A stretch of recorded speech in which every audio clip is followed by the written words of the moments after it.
Chapter 2. The Topless Tower.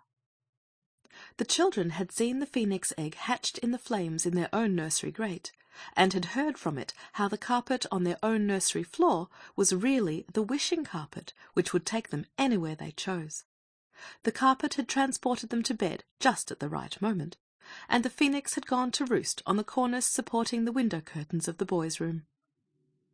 "Excuse me," said a gentle voice, and a courteous beak opened, very kindly and delicately, the right eye of Cyril. "I hear the slaves below preparing food. Awaken! A word of explanation and arrangement. I do wish you wouldn't." The phoenix stopped speaking and fluttered away crossly to the cornice pole, for Cyril had hit out, as boys do when they are awakened suddenly, and the phoenix was not used to boys, and his feelings, if not his wings, were hurt. "Sorry," said Cyril, coming awake all in a minute. "Do come back. What was it you were saying? Something about bacon and rations?" The phoenix fluttered back to the brass rail at the foot of the bed. "I say, you are real," said Cyril. "How ripping. And the carpet?" "The carpet is as real as it ever was," said the phoenix, rather contemptuously. "but of course a carpet's only a carpet, whereas a phoenix is superlatively a phoenix." "Yes, indeed," said Cyril. "I see it is. Oh, what luck! Wake up, Bobs. There's jolly well something to wake up for today, and it's Saturday, too." "I've been reflecting," said the phoenix, "during the silent watches of the night, and I could not avoid the conclusion that you were quite insufficiently astonished at my appearance yesterday. The ancients were always very surprised. Did you, by chance, expect my egg to hatch?" "Not us," Cyril said. "And if we had," said Anthea, who had come in her nightie when she heard the silvery voice of the phoenix, "we could never, never have expected it to hatch anything so splendid as you." The bird smiled. Perhaps you've never seen a bird smile. "You see," said Anthea, wrapping herself in the boy's counterpane, for the morning was chill. "we've had things happen to us before." And she told the story of the Samiad, or sand fairy. "Ah, yes," said the phoenix. "Samiads were rare even in my time. I remember I used to be called the Samiad of the desert. I was always having compliments paid me. I can't think why." "Can you give wishes then?" asked Jane, who had now come in too. "Oh, dear me, no," said the phoenix contemptuously. "At least, but I hear footsteps approaching. I hasten to conceal myself." And it did. I think I said that this day was Saturday. It was also Cook's birthday, and Mother had allowed her and Eliza to go to the Crystal Palace with a party of friends, so Jane and Anthea, of course, had to help make beds and to wash up the breakfast cups and little things like that. Robert and Cyril intended to spend the morning in conversation with the phoenix, but the bird had its own ideas about this. "I must have an hour or two's quiet," it said. "I really must. My nerves will give way unless I can get a little rest. You must remember, it's 2,000 years since I had any conversation. I'm out of practice, and I must take care of myself. I've often been told that mine is a valuable life." So it nestled down inside an old hat-box of Father's, which had been brought down from the box-room some days before, when a helmet was suddenly needed for a game of tournaments, and with its golden head under its golden wing, it went to sleep. So then Robert and Cyril moved the table back, and were going to sit on the carpet and wish themselves somewhere else. But before they could decide on the place, Cyril said, "I don't know. Perhaps it's rather sneakish to begin without the girls."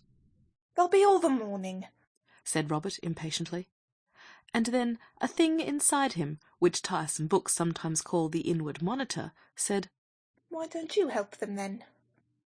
Cyril's inward monitor happened to say the same thing at the same moment, so the boys went and helped to wash up the teacups and to dust the drawing-room. Robert was so interested that he proposed to clean the front doorsteps, a thing he had never been allowed to do. Nor was he allowed to do it on this occasion. One reason was that it had already been done by Cook. When all the housework was finished, the girls dressed the happy, wriggling baby in his blue highwayman coat and three-cornered hat, and kept him amused while Mother changed her dress and got ready to take him over to Granny's. Mother always went to Granny's every Saturday, and generally some of the children went with her, but today they were to keep house.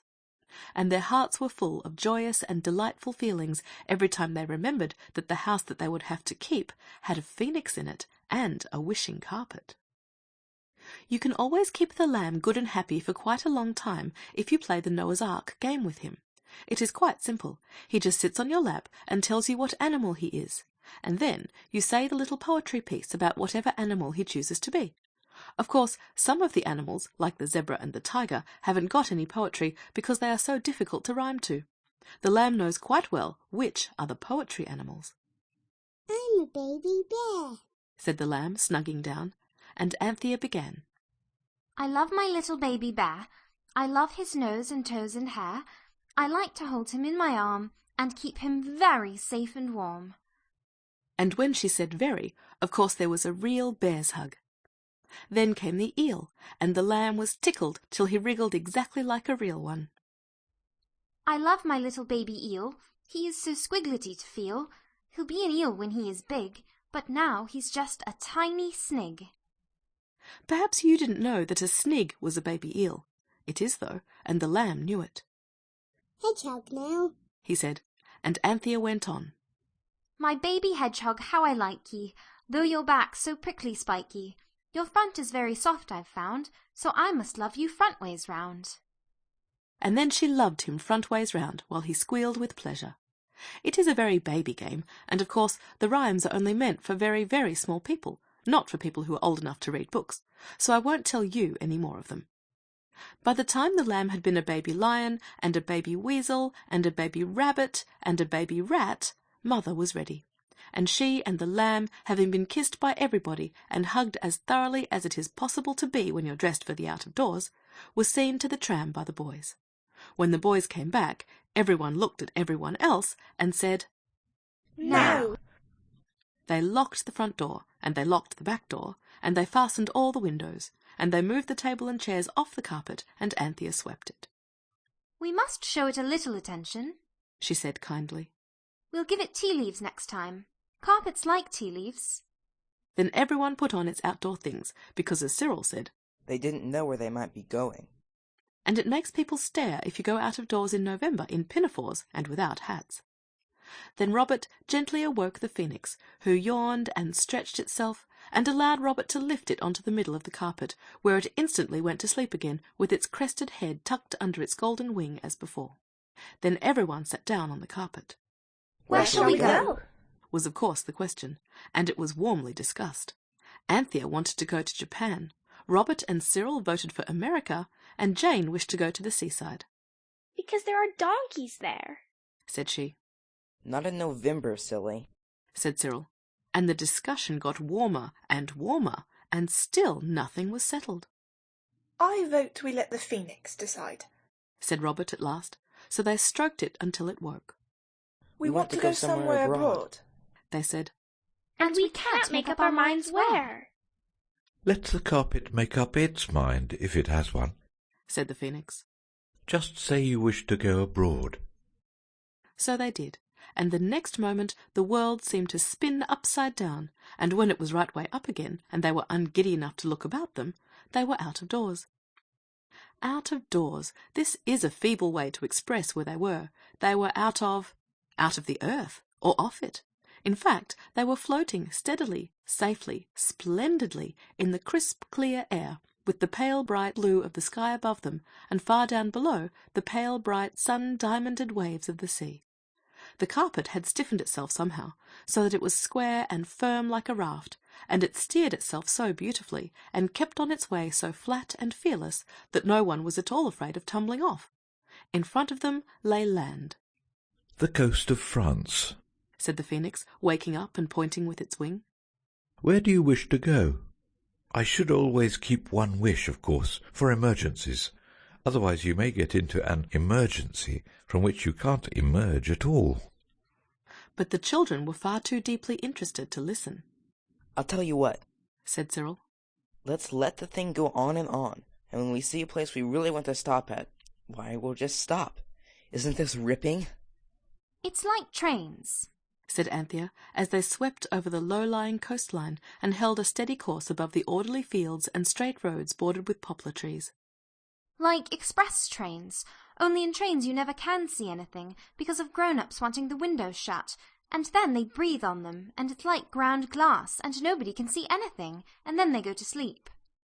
It's like tobogganing, said Robert. so fast and smooth, only there's no doormat to stop short on. It goes on and on. You darling Phoenix, said Jane. it's all you're doing. Oh, look at that ducky little church and the women with flappy cappy things on their heads.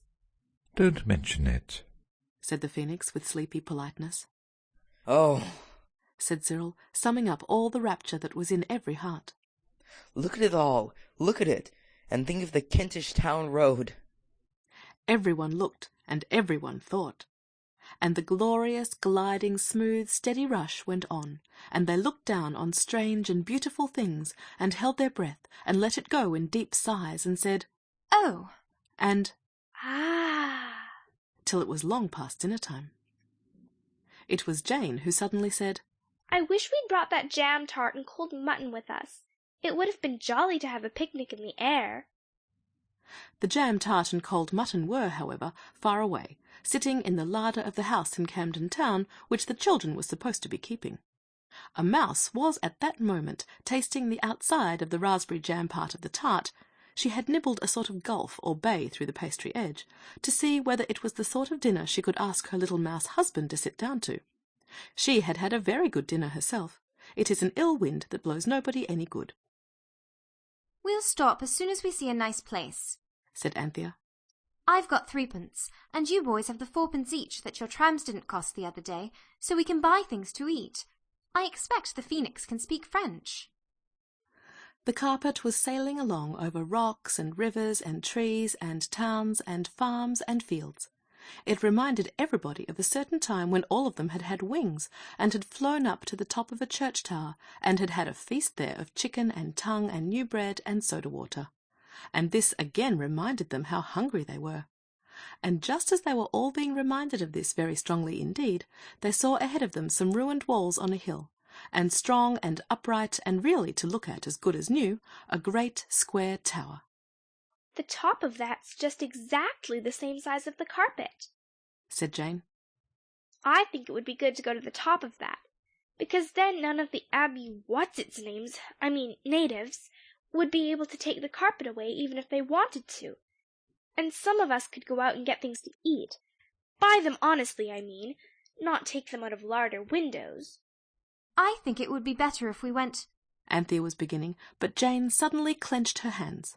I don't see why I should never do anything I want, just because I'm the youngest.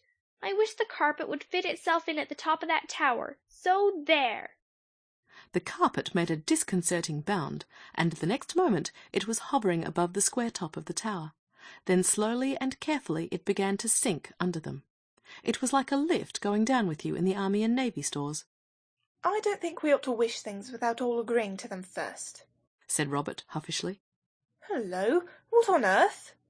For unexpectedly and greyly something was coming up all round the four sides of the carpet.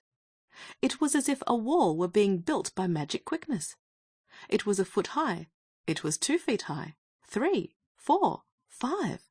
It was shutting out the light more and more. Anthea looked up at the sky and the walls that now rose 6 feet above them. We're dropping into the tower, she screamed.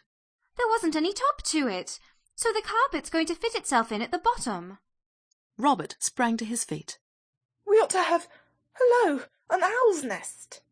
He put his knee on a jutting smooth piece of grey stone and reached his hand into a deep window slit, broad to the inside of the tower and narrowing like a funnel to the outside.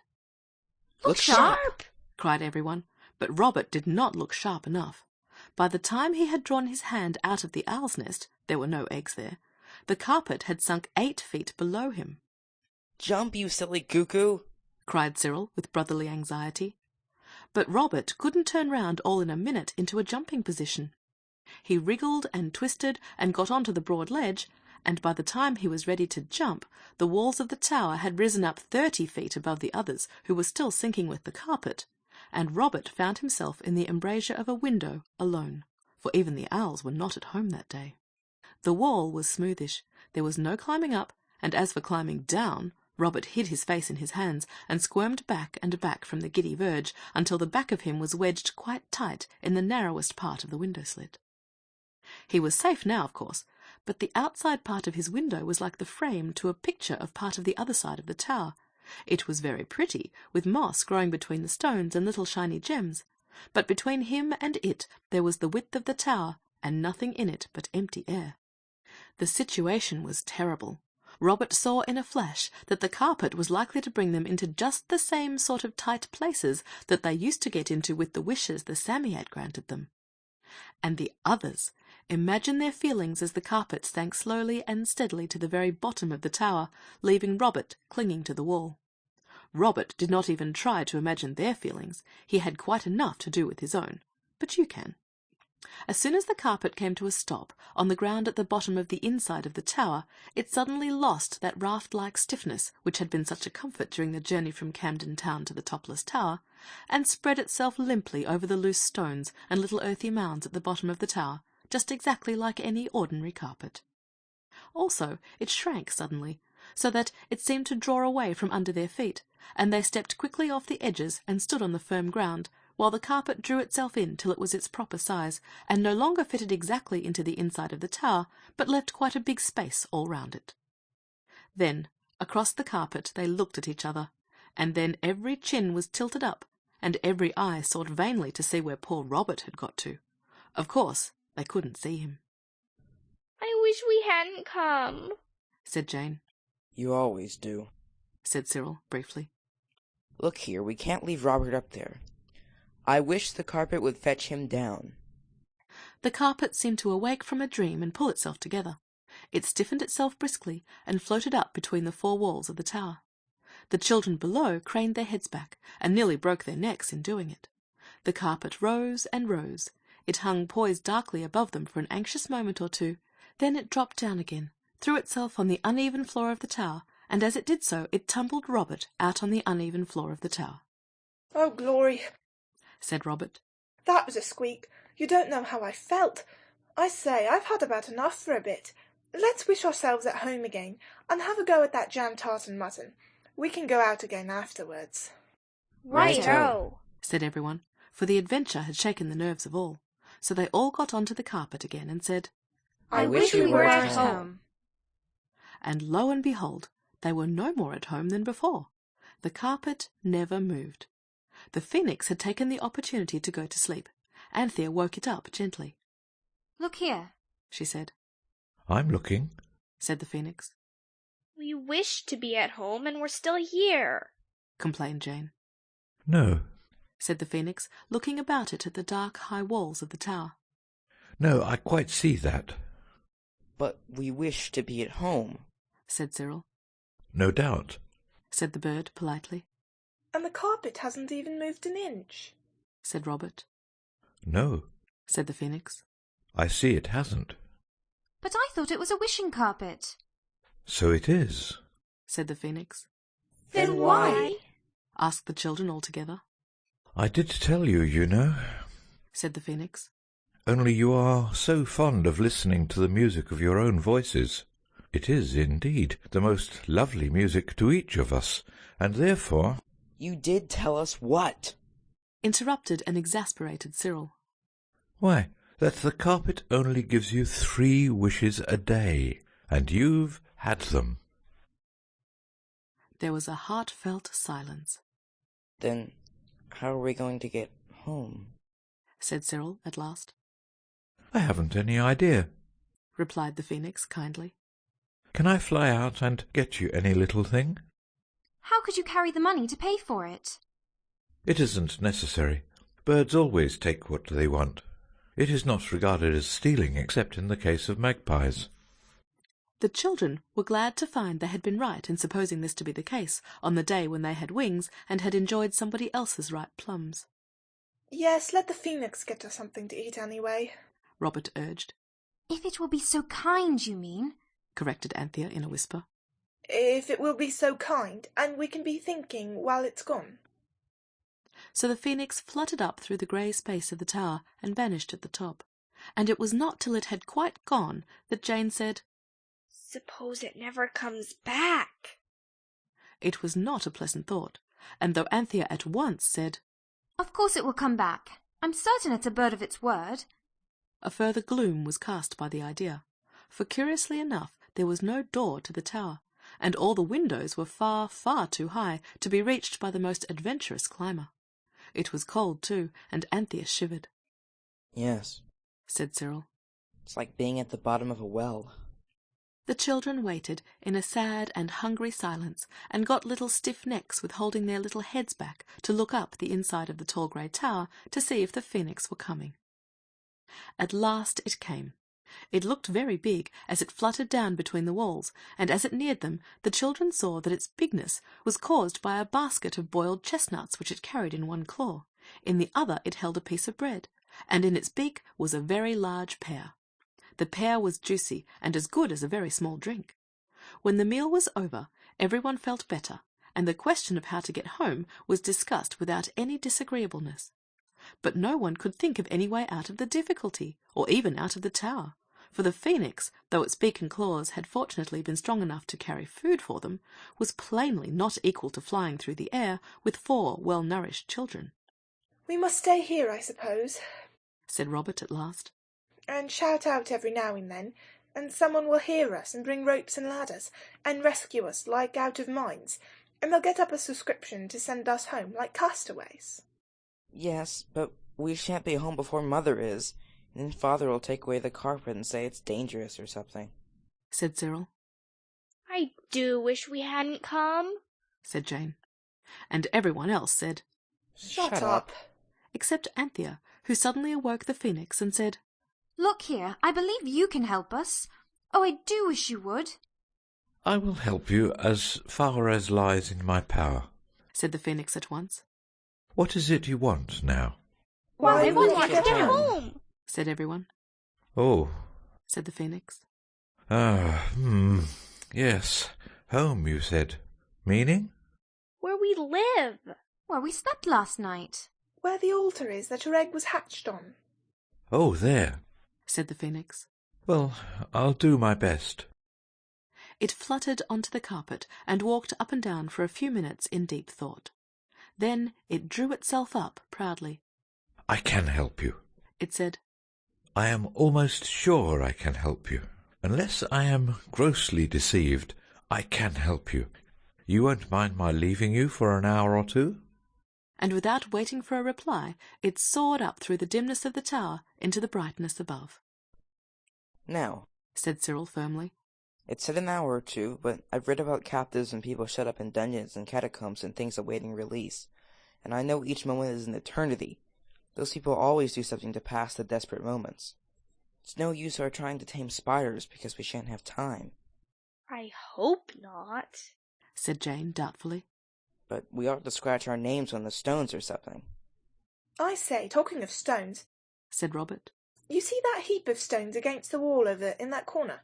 Well, I'm certain there's a hole in the wall there, and I believe it's a door. Yes, look here, the stones are round like an arch in the wall. And here's the hole. It's all black inside. He had walked over to the heap as he spoke, and climbed up to it, dislodged the top stone of the heap, and uncovered a little dark space. Next moment everyone was helping to pull down the heap of stones, and very soon everyone threw off its jacket, for it was warm work. It is a door, said Cyril, wiping his face. Not a bad thing either He was going to add, if anything happens to the phoenix. But he didn't, for fear of frightening Jane. He was not an unkind boy when he had leisure to think of such things. The arched hole in the wall grew larger and larger. It was very, very black, even compared with the sort of twilight at the bottom of the tower. It grew larger because the children kept pulling off the stones and throwing them down into another heap. The stones must have been there for a very long time, for they were covered with moss, and some of them were stuck together by it. So it was fairly hard work, as Robert pointed out. When the hole reached to about halfway between the top of the arch and the tower floor, Robert and Cyril let themselves down cautiously on the inside and lit matches. How thankful they felt then that they had a sensible father who did not forbid them to carry matches, as some boys' fathers do. The father of Robert and Cyril only insisted on the matches being of the kind that strike only on the box. It's not a door, it's a sort of tunnel, Robert cried to the girls, after the first match had flared up, flickered and gone out. Stand off, we'll push some more stones down. They did, amid deep excitement. And now the stone heap was almost gone, and before them the girls saw the dark archway leading to unknown things. All doubts and fears as to getting home were forgotten in this thrilling moment. It was like Monte Cristo. It was like— I say, cried Anthea suddenly. come out. There's always bad air in places that have been shut up. It makes your torches go out and then you die. It's called fire damp, I believe. Come out, I tell you. The urgency of her tone actually brought the boys out, and then everyone took up its jacket and fanned the dark arch with it, so as to make the air fresh inside. When Anthea thought the air inside must be freshened by now, Cyril led the way into the arch. The girls followed, and Robert came last, because Jane refused to tail the procession, lest something should come in after her and catch at her from behind. Cyril advanced cautiously, lighting match after match and peering before him. It's a vaulting roof, he said. And it's all stone. All right, Panther, don't keep pulling at my jacket. The air must be all right because of the matches, silly, and look out, there are steps down. Oh, don't let's go any farther, said Jane, in an agony of reluctance, a very painful thing, by the way, to be in. I'm sure there are snakes or dens of lions or something. Do let's go back, and come some other time with candles and bellows for the fire damp. Let me get in front of you then, said the stern voice of Robert from behind. This is exactly the place for buried treasure, and I'm going on anyway. You can stay behind if you like. And then, of course, Jane consented to go on. So very slowly and carefully the children went down the steps. There were 17 of them. And at the bottom of the steps were more passages branching 4 ways, and a sort of low arch on the right-hand side made Cyril wonder what it could be, for it was too low to be the beginning of another passage. So he knelt down and lit a match, and stooping very low he peeped in. There's something, he said, and reached out his hand. It touched something that felt more like a damp bag of marbles than anything else that Cyril had ever touched. I believe it is a buried treasure, he cried. And it was, for even as Anthea cried, "Oh, hurry up, Squirrel! Fetch it out!" Cyril pulled out a rotting canvas bag, about as big as the paper ones the greengrocer gives you with Barcelona nuts in for 6pence. There's more of it. A lot more, he said. As he pulled, the rotten bag gave way, and the gold coins ran and span and jumped and bumped and chinked and clinked on the floor of the dark passage. I wonder what you would say if you suddenly came upon a buried treasure. What Cyril said was, "Oh, brother, I burnt my fingers." And as he spoke, he dropped the match. "And it was the last," he added. There was a moment of desperate silence. Then Jane began to cry. "Don't," said Anthea. "Don't, Pussy. You'll exhaust the air if you cry. We can get out all right." Yes, said Jane through her sobs. "And find the phoenix has come back and gone away again, because it thought we'd gone home some other way, and oh, I wish we hadn't come." Everyone stood quite still. Only Anthea cuddled Jane up to her and tried to wipe her eyes in the dark. "Don't," said Jane. "That's my ear. I'm not crying with my ears." Come, let's get on out, said Robert. But that was not so easy, for no one could remember exactly which way they had come. It is very difficult to remember things in the dark, unless you have matches with you, and then, of course, it is quite different, even if you don't strike one. Everyone had come to agree with Jane's constant wish, and despair was making the darkness blacker than ever, when quite suddenly the floor seemed to tip up, and a strong sensation of being in a whirling lift came upon everyone. All eyes were closed. One's eyes always are in the dark, don't you think? When the whirling feeling stopped, Cyril said, "Earthquakes," and they all opened their eyes. They were in their own dingy breakfast room at home, and oh, how light and bright and safe and pleasant and altogether delightful it seemed after that dark underground tunnel. The carpet lay on the floor, looking as calm as though it had never been for an excursion in its life. On the mantelpiece stood the phoenix, waiting, with an air of modest yet sterling worth, for the thanks of the children. "But how did you do it?" they asked, when everyone had thanked the phoenix again and again. Oh, I just went and got a wish from your friend the Samiad. But how did you know where to find it? I found that out from the carpet. These wishing creatures always know all about each other. They're so clannish. Like the Scots, you know, all related. But the carpet can't talk, can it? No. Then how... How did I get the Samiad's address? I tell you, I got it from the carpet. Did it speak then? No, said the Phoenix thoughtfully. it didn't speak, but I gathered my information from something in its manner. I was always a singularly observant bird. It was not till after the cold mutton and the jam tart, as well as the tea and bread and butter, that anyone found time to regret the golden treasure which had been left scattered on the floor of the underground passage, and which, indeed, no one had thought of till now, since the moment when Cyril burnt his fingers at the flame of the last match. What owls and goats we were, said Robert. Look how we've always wanted treasure, and now... Never mind, said Anthea, trying as usual to make the best of it. We'll go back again and get it all, and then we'll give everybody presents.